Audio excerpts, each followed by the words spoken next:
Hello and welcome to No Wrong Choices. I'm Larry Samuels. Today we're bringing you a special replay, one of our very first episodes ever, actually our second, featuring veteran talent agent Jeff Lesh. You'll hear me along with Tushar Saxena and Larry Shea as we were just getting started. Since then, the show's sound and style have evolved, but this conversation remains one of our favorites, full of great stories and entertaining insights. Let's get into it. Now joining the conversation is my close friend and veteran talent agent, Jeff Lesh. Thank you for joining us. I am happy to be here, and only just to spend some time with Tushar. That's the most important thing. It really is. That is how we feel all the time. So, Jeff, as we were sort of putting the parameters together for a show about dreamers and people figuring out their path in life and sort of going after that dream and grabbing onto it, the first person I thought of was undoubtedly you, who wakes up at 10, goes to work at noon, comes home at 3:30, takes a 2-hour lunch. Like, if anybody's living the dream and has it figured out, it's Jeff Lesh. I can't even explain how you just completely described my schedule. So for you, it's you're my baby. You're forgetting the yoga session. So for you, it's my baby takes the afternoon train, works from noon till 3, and then works from noon to noon 03. I love it. So Jeff, I guess I'll start off with the first question to you, which is, did you always want to be a talent agent? Hell no. The answer is, I had no idea what being a talent agent was. I had limited experience with it, didn't know. I wanted to be a pharmacist. You wanted to be a pharmacist. Why a pharmacist? Well, my father had a pharmacy in Jersey. It was a pharmacy and liquor store. And I could have been either a drunk or a pharmacist. So I wanted to be a pharmacist. And I turned out to be the pharmacist part didn't work out. Thank you. Clearly. So I went to the University of Rhode Island, and I could not pass organic chemistry. So the good people at the University of Rhode Island suggested that I find something else to do with my time. You can either find another major or go to a different school. Don't come back here. So I switched to become a journalism and history major, and got some internships at local television stations, and ended up this time of year is like the perfect way of talk. This time of year is the perfect time to talk about it, because I got a job working at the '96 Olympic Games in Atlanta for NBC. Oh, wow. And it was through a friend who was a friend of Larry's as well. He went to Emory. He called me and said, they're desperate for people to come down and work at the Olympics. And I said, desperate? Perfect. I'm perfect for that. When I think desperate, I think Jeff Lesh. Desperate. When you were desperate for someone, clearly because of this interview, Larry, desperate. So I got into my father's 93 Buick Century, and I drove to Atlanta that night, 15 hours. And I ended up working for NBC for the whole of the Olympics, but it wasn't just during the games. I was there for, I think, 6 or 7 weeks, with the prep and then with everything else. And I was a PA. I was, run, get me coffee, go get donuts, 1 box for the crew, 1 box for Al Roker. Al was much bigger at the time. And it was basically go pick up Mary Lou Retton at the airport. It was the craziest job. I met everybody. I was in the park when the bomb blew up. I remember that. I had breakfast with Richard Jewell that morning. Wow. If you guys remember, he was the guy who absolutely. He was accused of blowing it up, and we all knew he didn't do it, but it was an absolutely crazy, amazing, awesome summer. So hold on. So let's back up to that moment, because this is the critical thing. This is what the crux of the biscuit is with this show is how did that happen? So the crux of the biscuit. So was it a phone call? Tell us about that, because that had to be the biggest break of your life in terms of your professional career right there. That phone call that drove you down to Atlanta to get this job, and then you were willing to do pretty much anything, correct? Exactly. Okay, so the background is I didn't know anybody in the entertainment business. So I grew up, I always loved television, right? I always loved I always loved TV. I'm an insomniac, as Larry will tell you. So I was up all night watching TV. After a while, my parents gave up. I didn't have a bedtime. I would just be up watching TV all night. So it was always my like favorite thing, but I didn't know someone could make a career out of it. It just never occurred to me. So when I switched majors, I was able to get this internship at the local news station on my own. But that summer, which, I didn't have anything lined up. So I figured out a way through a friend of a friend of a friend of a friend, which is what everybody does, to get an internship. Do you guys remember the MTV Beach House? Yeah, absolutely. Of course. Sure. Right. So I ended up getting an internship at the MTV Beach House. And my summer was going to be spent, I think it was at the Hamptons that year, just kind of being a gopher or whatever interns do at the MTV Beach House. And then our friend Craig calls me up and says, hey, he gives me the desperation phone call and says they need people and they pay. So I wasn't going to get paid for the internship, and it was with NBC at the Olympics and not MTV. I mean, I'm sure there would have been other perks, but I'm like, yeah, why not? Let's do this. So that phone call got me right into that car, and down I went. And I mean, it was awesome. I did everything. I was at so many of the events. I met every famous person who was there. I was Bob Costas's driver. Like, it was just wow. Awesome. That's great. And I didn't know anything. We get there and they hand us keys to a brand new Cadillac and a card where you can get a Coca-Cola and a tiny little broadcaster in Atlanta. Exactly. That's great. Well, the relationships. Okay. Easy. I mean, the relationships that you made through that experience must have been, invaluable. And knowing your story as well as I do, if I remember correctly, from there, you became a page at NBC, which must have, accelerated, your network and opened up that many more doors. Did you jump right from the Olympics to the page program? No. So at the end of the Olympics, I became this is something that I kind of learned, is always be there when someone turns around and needs something, no matter how stupid it is, and always be the first guy that someone thinks of. You want to be the person that says, oh, crap, get Larry. Yeah. Oh, crap, get Tushar. Oh, crap, get Jeff. It's one of your best qualities, Jeff, I must say. I had very few. So that's a good one. That's true. So you always want to be that guy. So I became that guy down in Atlanta. And at the end of it, they said, listen, are you going home? Do you have any plans? Short story is I got hired to work at the Democratic National Convention, which was Clinton's second nomination in Chicago.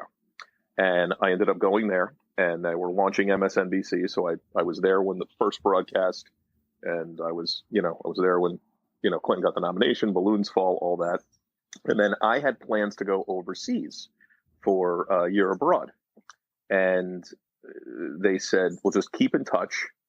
And through that, I got an internship at Dateline. So my last year at school, I was barely doing any classes, and I drove down to 30 Rock, and I would, work for Dateline.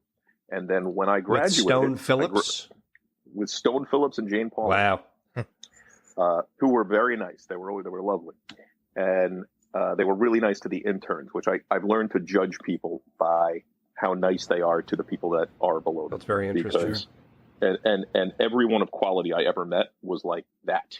They were all the people that are nice to their assistants, that are nice to the interns, and specifically nice to the pages at NBC, which I'll get to.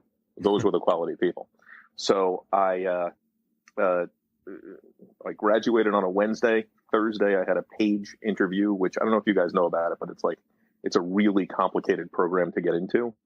And if I didn't have these other jobs, I never would have gotten into it. I never would have heard of it. Jeff, for context, and I don't know how many people are familiar with the program.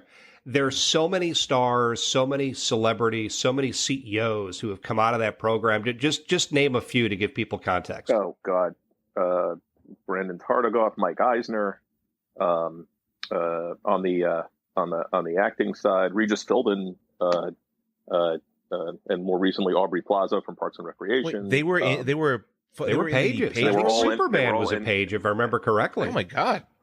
Yeah, Christopher. Yeah, they were like all. But but that's just like the top of it. It's like most of them are behind the scenes people. Like most of them just, they went on to not the headline names, but the people running networks and the people doing the work of TV and film. So many of them were paid. But it's a big deal. I mean, everything you're talking about is relationships, right? It's like the people you knew and the things that happen along the way, right? It just seems to be a general theme in how you get from one point to another, too. And Larry, I know Larry has this attitude too. Like if you were, I don't know how much I can swear on this, but if you were a jackass to people along the way, everybody remembers you as the jackass. Yep. But if you were cool, everybody, I know that guy, bring him in. But interestingly, and I'll just throw this out there, you learn from those people too. Like I'm a believer that you learn from every single experience in life. And when I look back as my time as a manager, all those horrible people that I dealt with along the way, they taught me just as much as the good people. And I'm sure you had those same experiences. Oh, God, yeah. Larry, you had well, guys, I met, Larry had an internship. Did you have an internship there, Larry? I started as an intern, and then I just, picked up every project I possibly could, similar to you, working in the studios. Eventually, I was a freelance PA, and then I was a full-time PA who was paid like a freelance PA. So I just did everything I possibly could. Well, the reason why I say that is because Larry had this boss who will remain nameless, but he was a jerk off. I almost fought him in a hallway. That is a true story. I really did. Well, to be fair, it would have been a very short fight. Yes. Who would have won? Wait a minute. Well, wait. It would have been two. It would have been two hits. It would have been Larry hitting him and then Larry hitting him again. That's exactly right. This MF drove me out of NBC because I was going to kill him. I needed to do it for my own safety. So he didn't do time. But anyway, the point going back to what Larry was saying is I learned a lot from that guy because I saw how he acted. Yep. I saw how he treated people. And he was really good at his primary job, but eventually you become expendable in that primary job. Right. And it's how you act to people is how you're judged. And good Lord.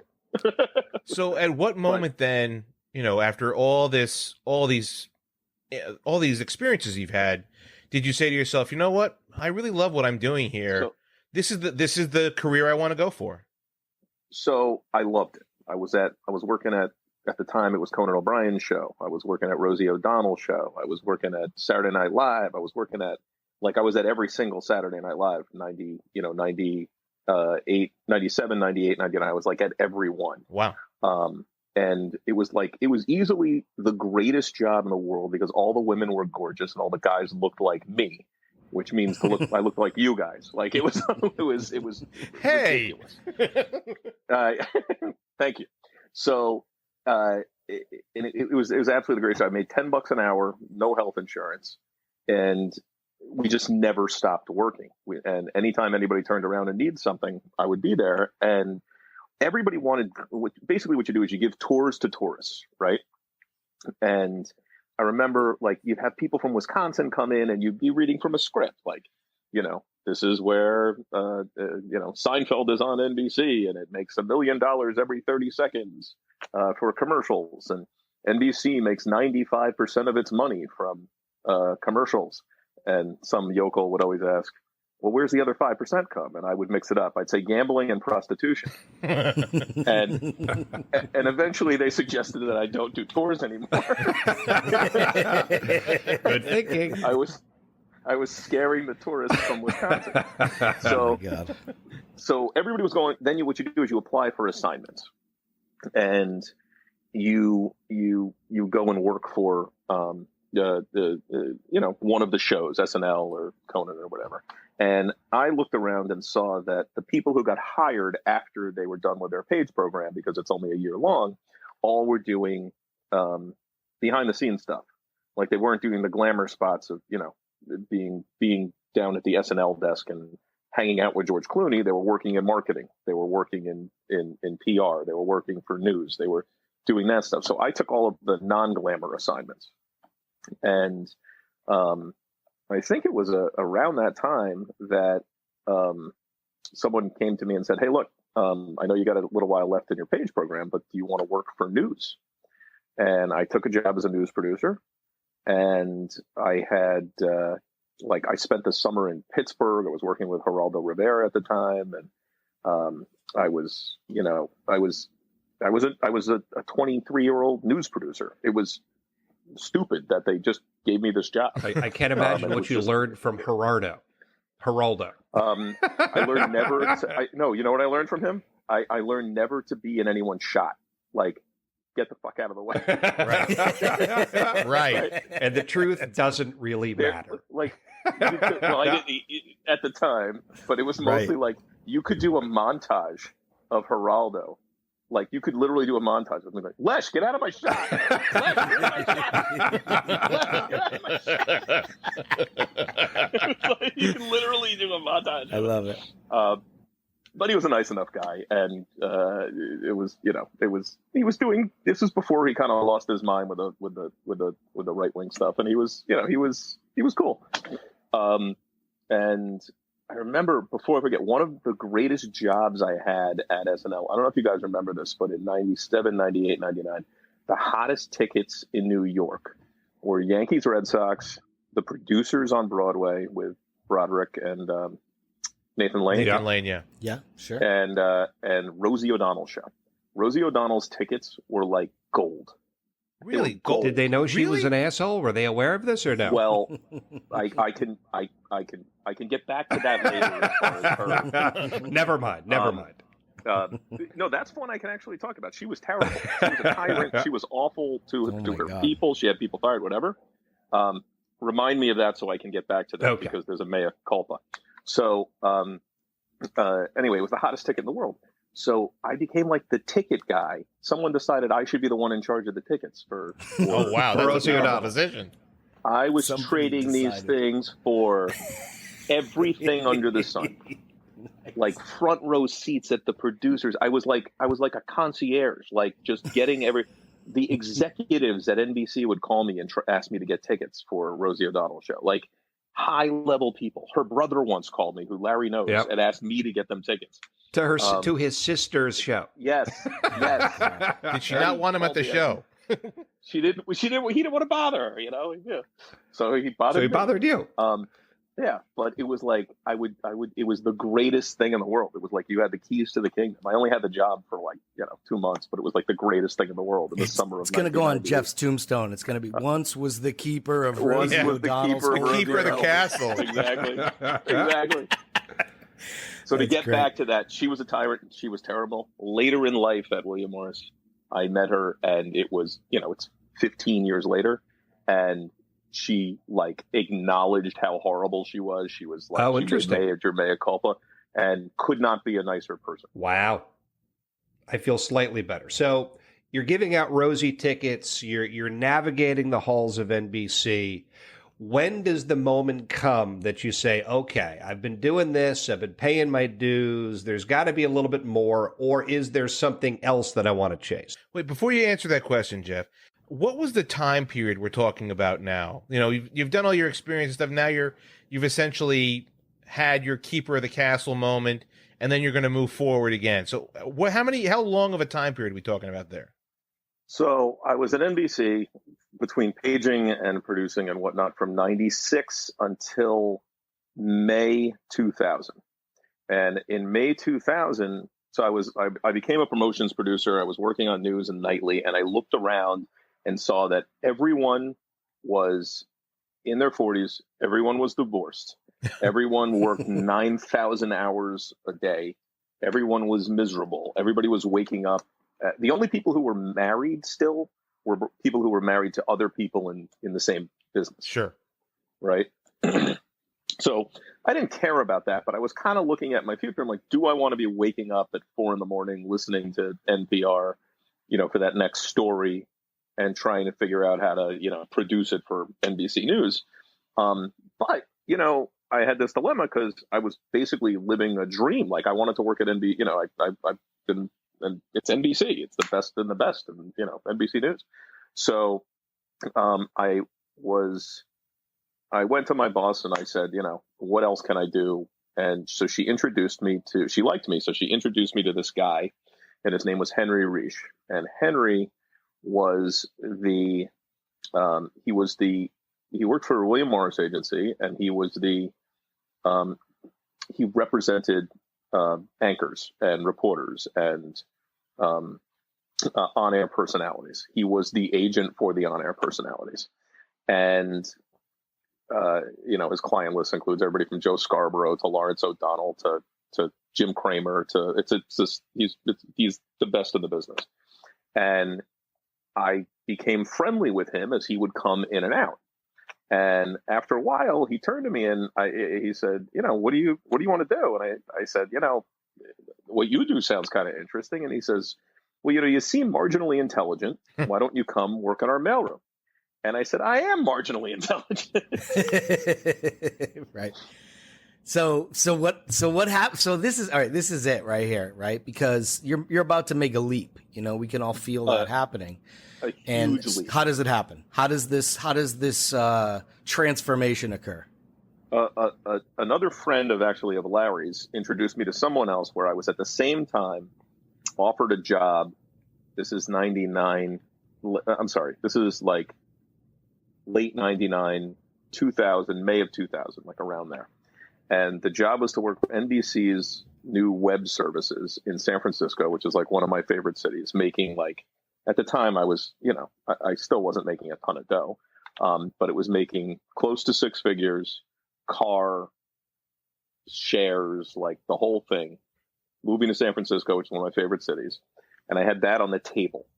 And then I was offered a spot in the William Morris mailroom making $17,500 a year. And it is, I don't know if you guys know what it is or have heard of it, but it is a real, as cool as the Page program is, the William Morris mailroom is like, it's really the keys to the kingdom. Really? It's really, it's harder to get into than Harvard Business School. It is, wow. It is so I don't have the job yet, right? So I was just offered an interview. That's all I was offered. And I just, so I was offered that one job in San Francisco, which is a no-brainer to take. Like, it's a total no-brainer. And I remember I was I was about to move out of my house. I was still living with my parents. I'm 25. And I said to my father, anyway, I got the interview. I end up getting in. It was like a panel interview. There were like these 6 senior agents of like really famous people. I make it. They offer me the job. I mean, Henry was super helpful. That guy, just, I guess, really went to bat for him. Right. And I remember saying to my father, I'm like, okay, this is the job in San Francisco, or I could do this job. And my father, who's a pharmacist in Jersey, he didn't know from the internet, like he didn't know from NBCI or whatever, but he had heard of the William Morris mailroom. And he said, no, you got to take that job. The one at William Morris. The one at William Morris. And he says, I said, yeah, Pop, but it means I got to stay home and live with you and Mom. He goes, don't leave me alone with that. I've met your mom and I understand completely. There you go. So I took that gig. And, a side note is, have you guys ever heard of NBCI? That's exactly the next question I was going to ask. Right. When you talk about inflection points, you chose to go right. You could have gone left. Yeah, but we know what happens after you went right. What would have happened if you had made that other decision? Well, I always say, like, I made the best decision in the world, but who knows? I might have been in Silicon Valley, and I might have met, That's true. I might have met Elon Musk. You know what I mean? You might have created Google. Why would I be talking to you? Yeah, exactly. Fair enough. It would have been Jugal. The Jewish Google. For Jews online. You're in the door. Exactly. You're pushing the mail cart, and you're literally pushing the mail cart. Are you told beforehand that this is what you're going to be doing for the next 6 months, 12 months, 3 years? Like how long is your sentence going into this? There is no sentence. Like, it is a sentence without end. So basically, you work pushing a mail cart. So I remember, like, you guys sent me over like a list of hazing and things like that. There's no hazing per se, okay? But you are making very little dough in the most expensive city in the world, and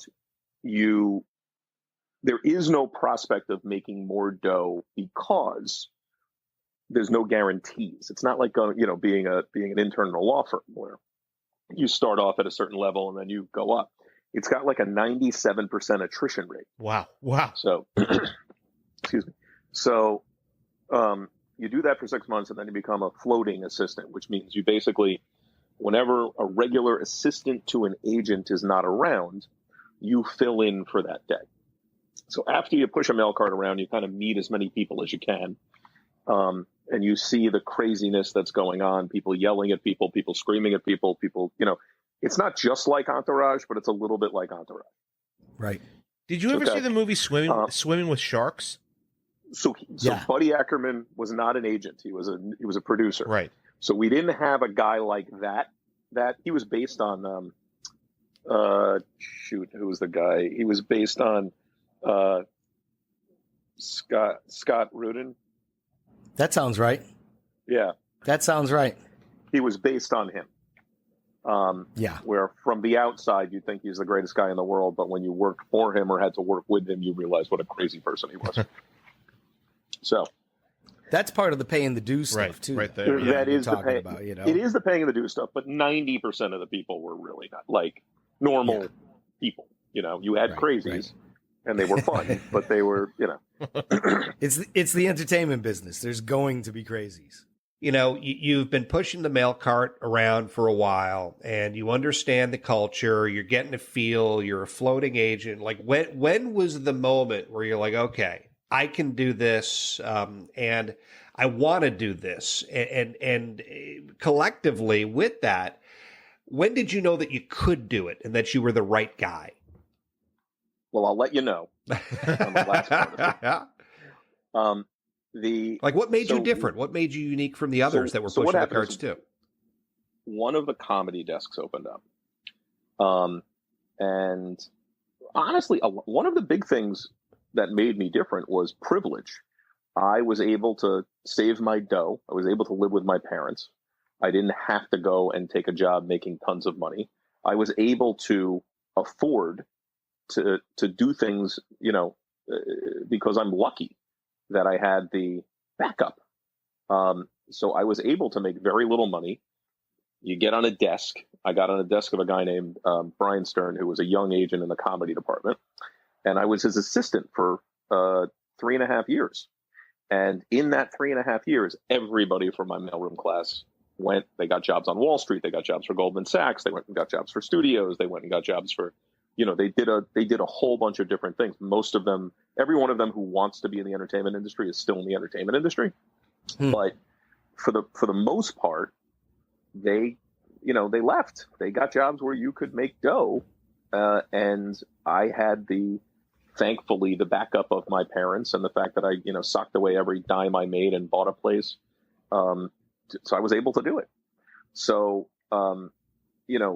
and then, so I worked for this guy, and we had this amazing roster of talent. Tons of writers on Saturday Night Live. We worked with Susie Essman from Curb Your Enthusiasm, who was just, getting huge, and Jennifer Hudson, who was in Dreamgirls and blowing up and becoming a star. And there was Samantha Bee, who was on The Daily Show, and then her now is having her own show.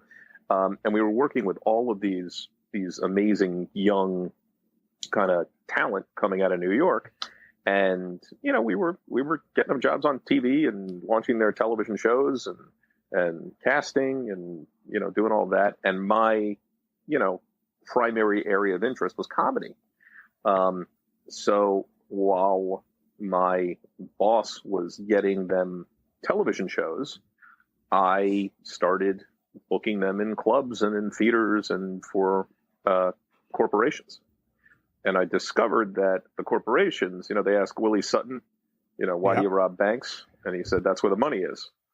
And I said, these corporations want to have comedians in, especially clean comedians, and they have tons of dough. And, they ask how much someone costs. And you can always say, well, how much do you have? And they would tell me, and I'd give them somebody, correct to put in.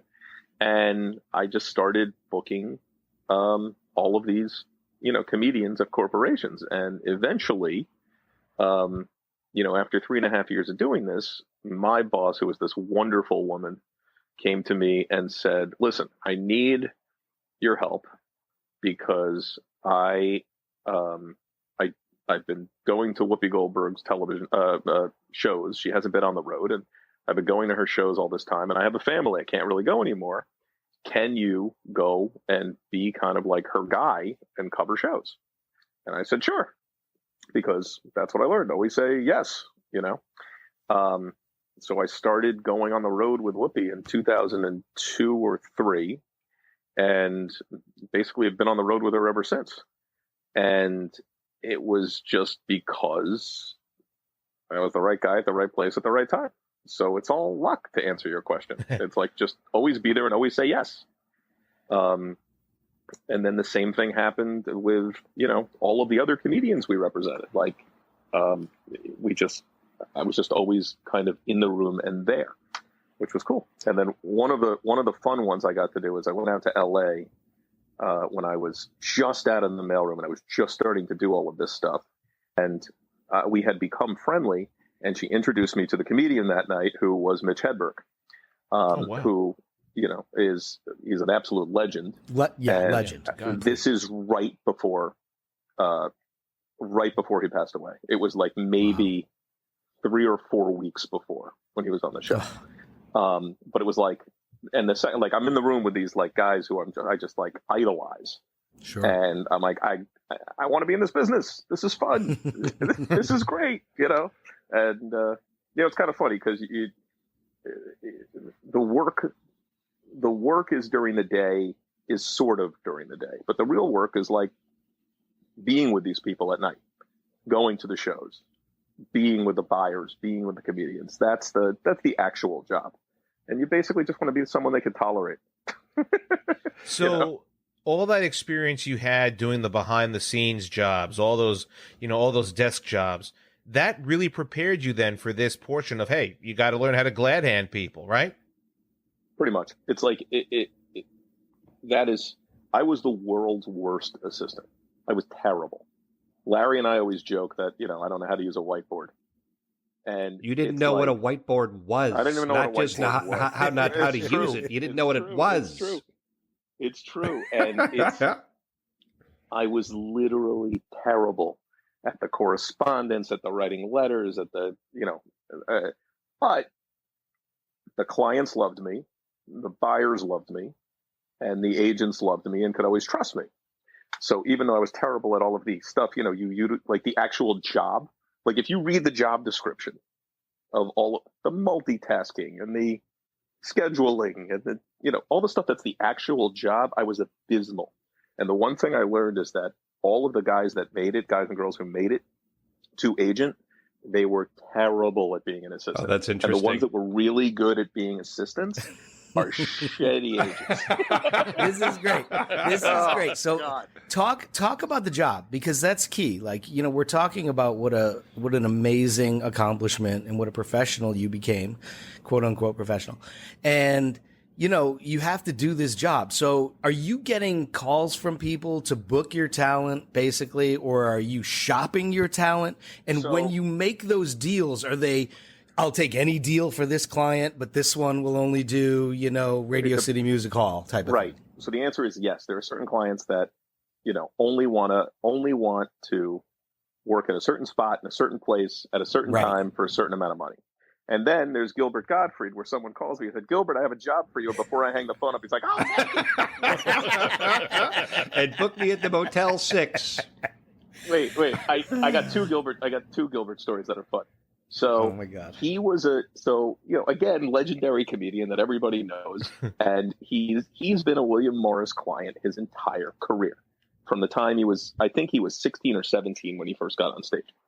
So he's like in his 60s now. He's not a young man, right? No, he's been but handsome. Handsome is good. So I'll get to that. So he is notoriously cheap. Like notoriously cheap. Like, if you ever want to have fun, go watch his documentary. He leaves hotels. He has all the hotel soap from every hotel he's been in over the past 45 years. It's amazing.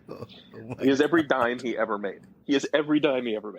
So I had to. He was playing somewhere, and I had to book him in a hotel. And I'm like, Gilbert, where do you want to stay? The Marriott or the Hilton, or everything? And he goes, I don't know. Book me in the cheapest place you can where I don't have to sleep with a rifle. Which was great.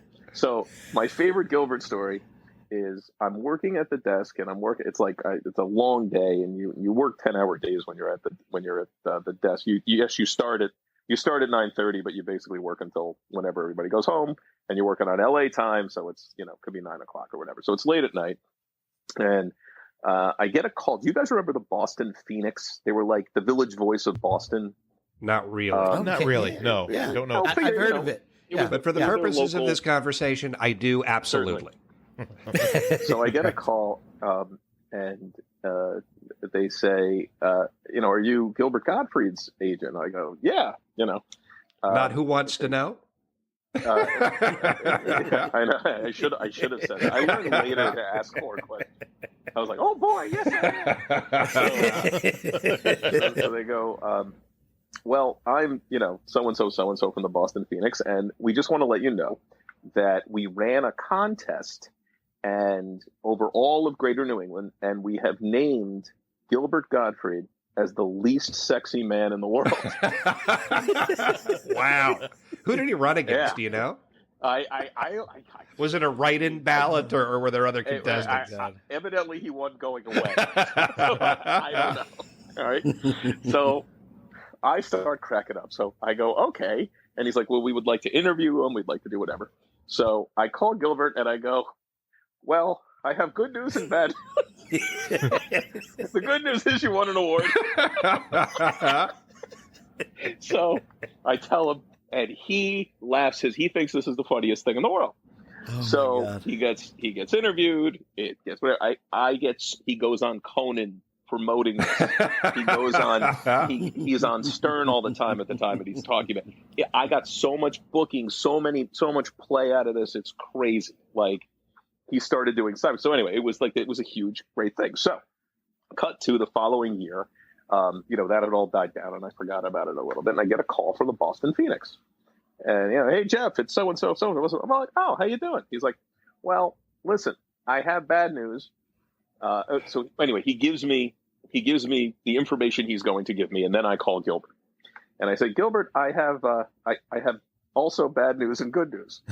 The bad news is that you didn't win the award for least sexy man in the world.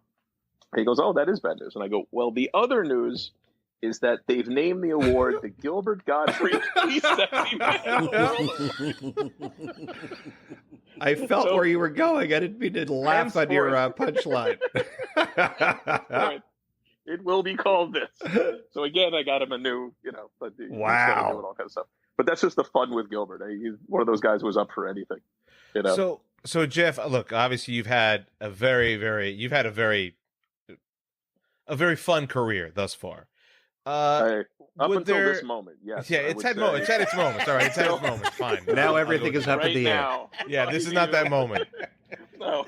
How else, as we begin to, pivot towards giving you your day back, what are some of the other things you've seen along the way that have changed? Like, how has the industry evolved along the way? That's awesome. That's the awesome part. It hasn't. It's the same business from when William Morris got off the boat in 1898. Wow. Like, here's a famous person.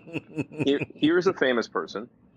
I would like them to show up somewhere, and then they will get paid for it. Now, how has that changed? Now they do it by Zoom sometimes. Now they might, satellite in. But it's all the same thing. It's literally the same business. And I almost think that aside from that, it's one of those rare disruption-proof businesses, because the disruptions only benefit the person doing it. Like, it's not much of an outside disruption. Like, the only part of it that's like disruptable is, people going directly to talent, but I have now worked with so much talent, and the thing I have learned is they have no interest in that. They want someone to handle things for them. And it's been that way for 120 years. Like they just don't want to deal with it. It's like you pay for a service, So if you have one piece of advice, I mean, let's put aside being always available. If you have one piece of advice for someone who I have wants to different get advice for you than I would have for the other two guys. But it's a long, separate, private conversation that we really shouldn't have on the air. No. There's an adage in the business, which is you go through four or five stages of a career, which can be in any business, which is like, who the hell is Jeff Lesh? And then get me Jeff Lesh, and then get me a young Jeff Lesh, and then who the hell is Jeff Lesh? What stage are you at now, Jeffrey? Right, where are you? Would you guys like to buy some supplements? I'm always looking for a salesman, Jeff. Exactly. Someone get me Jeff Lesh. My advice are that things haven't changed. You always want to be the, oh crap, get me that guy. You always want to be, when someone turns around and they need something, you always want to be the person that can provide them with what they need, even if they don't know they need it. Like there should never be an instance. The second you're not someone's first phone call, then it starts to fade. Like you want to be the person they call for the advice. You want to be the person that they call for the biggest thing to the smallest thing.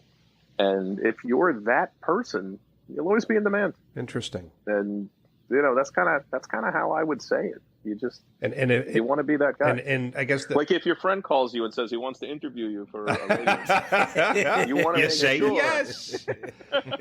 the question I'll end on: if there is somebody out there who is 19, 20 years old and they're trying to figure out what their path is going ahead, would you recommend that they give it a shot? And how would you recommend that they get started? Okay.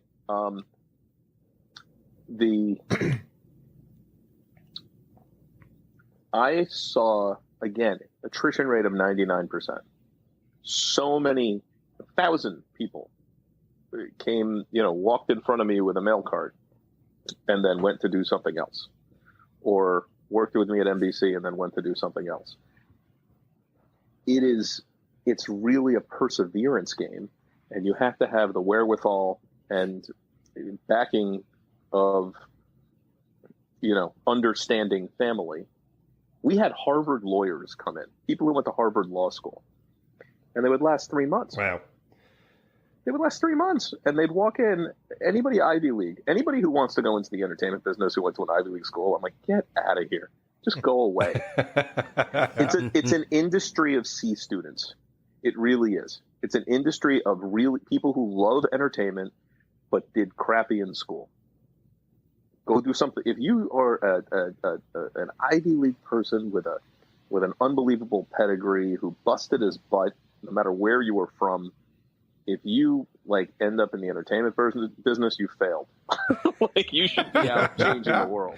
I really believe that. Give me a girl from a state school who was a C student who busted her ass over someone from a well-known college any day of the week. Wow. Because that's not the skill set. It's not the skill set. You want someone who's willing to bust their ass. You want somebody who's willing to put clients first above all else. And be a relationship person who, is someone that you want to high five at midnight after, at a comedy show. You don't want, it's not for everybody. And the money doesn't come until deep into it, as opposed to other, there's other perks. I mean, you get 2 weeks off at Christmas and, the whole industry shuts down, and, Larry always makes fun of me that I spend the month of December in Europe. Well, you do. Right, I do. Yeah.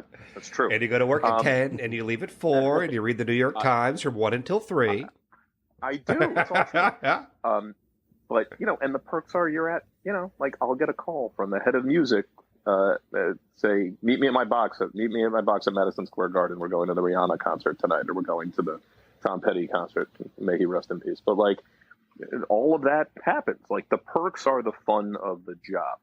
There is not a financial reward for much longer than other high-profile jobs, if that makes sense. So I guess the takeaway is hustle, perseverance, find a way to get to that door, but in the end, it is absolutely worth it.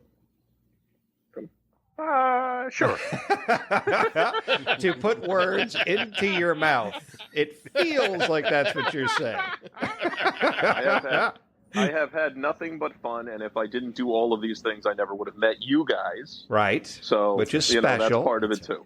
But wait a minute, if I didn't do all of those things, I wouldn't have met you guys. I was about to say the same thing. Well, with that, Jeffrey, thank you for spending time with us today. I've had the pleasure of knowing you for a long time. I know your story is a very interesting one, and hopefully for everybody else, they appreciated you and appreciate you just as much as I do. So, what a sweet guy. With that, he's a sweetheart. He is. Jeff. He is a sweetheart. You guys should work with him on a radio show. We'll get right on We'll that. try the podcasting thing first. Perfect. Or something like that. Jeff, thank you so much for calling in. It's been an absolute pleasure. Bye-bye. Thanks, Jeff. All right, appreciate it. Well, that was my friend Jeff, as, again, you guys knew him previously, but his inside stories and a lot of the stuff that he ran through, I knew those stories, so I may have cheated a little bit in terms of pushing the conversation in certain ways. But, what did you think, Larry? What were your thoughts? I think when I hear Jeff tell these stories, it's about that one little thing, right? That one little break, and then it starts the long and winding road from one thing leading to another. And I think the most important things Jeff talks about in this interview are just being the person that everybody needs, right? Like, that is such an important thing, is to be the person that people are like, where is Jeff Lesh? Get me Jeff Lesh, right? I mean, that's just the most important thing I take out of this interview. Who the hell is Jeff Lesh? Who the hell is Jeff Lesh? Right. That was a, great story, because, I think that's what it's about. I mean, I look at today's, young workforce, people who are trying to find their dream job. That's really who we're trying to reach here. And I just say to myself, do they know how to get that opportunity? And when that opportunity presents, do they know how to take advantage of it? And I think that's the one thing that we've, all been able to do in our careers. And I'm hoping that people do it today. And the other thing I want to mention about the interview, which is fascinating, is Jeff talks about, the opportunity of privilege, right? That he was given the opportunity because he had the support of his family to go and pursue these things. And I think that's important, but I don't think it should be a detriment when you're going after your dreams, because if you want it bad enough, like Jeff said, just keep going after it. You got to want it. And if you don't want it, that's fine too. You can go find something else to do. But Jeff really took the bull by the horns when it was presented to him. And I think that's fascinating. And the one thing I'll pick up on that is say that not only did he pick up on the opportunities that he had, but he had fun with them as well. That's an important part of any career that you have, right? So it shouldn't simply be a matter of, you're going there for a paycheck, etc. Part of it should be, you love what you're doing. And he loves what he does. It oozes out of every statement he makes, which is why I love having conversations with him. He's such a great storyteller, but he knows how to tell a joke, and he knows that he's having fun, and he understands that, he's a guy who's had a lot of opportunity come his way, and he's taken advantage of that opportunity.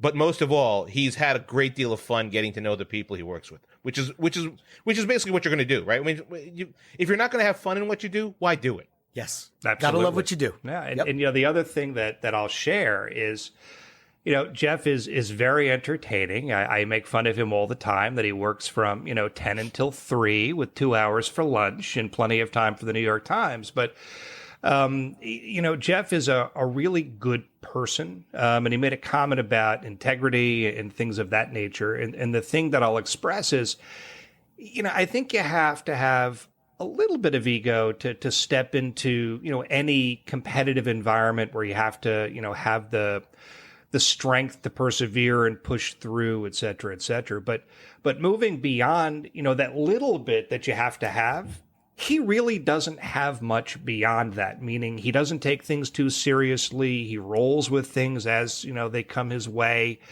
And, I think his demeanor of being somebody who kind of rolls with it all the time in every walk of life has been incredibly, incredibly helpful to him. So he's just genuinely a good guy. Yeah, and that matters with relationships, which we saw in all of his stories, right? Is that it's all about, I knew this guy and they told me about this job. And so when you talk about being a good guy, you can't emphasize that enough, right? Totally. It's about getting along with people, because most of the jobs I've received, have come from word of mouth, a buddy telling a buddy, and someone getting it to me. Exactly. I mean, that's just how life works. So you got to be a good person, even when no one's looking, and opportunity will hopefully present itself. That's exactly right. And he is that guy where I would have parties and I'd be worried about there are all these different groups coming together in different factions, and this one likes this and this one likes that. Is everybody going to get along? When I would have parties like that, the first person I would call is Jeff and say, Jeff, you need to come work the room, and he's a freaking genius when it comes to that. He's a glue guy. Yeah, he's a good guy to have at a party, for sure. So he is doing exactly what he should be doing for a living and loving every single second of it. So easy for you to say. Yeah, exactly. I'm tired. It was a long conversation. I'm worn out already. So with that, our thanks go out to Jeff for sharing his story with us, and to all of you for joining this episode of No Wrong Choices. We hope you enjoyed this conversation just as much as we did. If you haven't already, please be sure to follow No Wrong Choices wherever you get your podcasts. We'll be back next week with a brand new episode. Thanks for listening.